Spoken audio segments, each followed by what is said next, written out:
আসসালামু আলাইকুম শেখ আলিম সাহতুল্লাহ। ব্যবসায়ী উদ্দেশ্য ছাড়া বিদেশ থেকে কোনো পণ্য নিজে যে কিনে আনলে অথবা কারোর মাধ্যমে কিনে আনানো হলে দেখা যায় রাষ্ট্র ট্যাক্স পায় না, সেই ক্ষেত্রে এভাবে পণ্য ক্রয় করা জায়েজ হবে কি? জায়েজ। রাষ্ট্র ট্যাক্স নেবে, আমি কিনবো, কেউ বিক্রি করবে, ট্যাক্স নেবে, এটা শরীয়ত অনুমতি দেয় না। শরীয়ত এগুলো অ্যালাউ করে না। জনগণের ট্যাক্স নিয়ে বিলাসিতার জীবনযাপন করা যারা এইসব করছে তাদের জবাব দিতে হবে কেমন।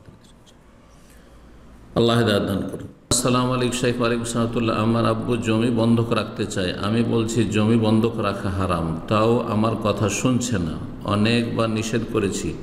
আব্বু এলাকার কোনো বেদাতি হুজুরের কাছে শুনেছে, তিনি নাকি বলেছে জমি বন্ধক রাখা যায়। আমি অনেকবার নিষেধ করেছি, শুনছে না। এক্ষেত্রে আমার করণীয় কী?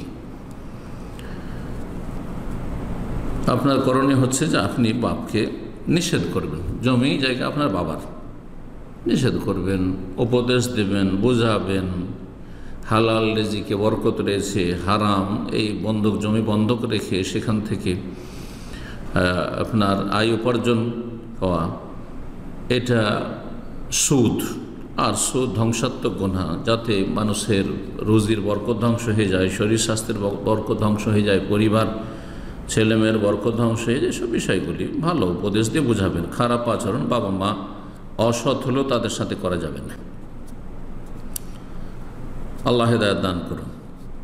এবং এইসব হারাম কাজে সহযোগিতা করবেন না, বলে আমি এইসব হারাম কাজে সহযোগিতা করতে পারবো না।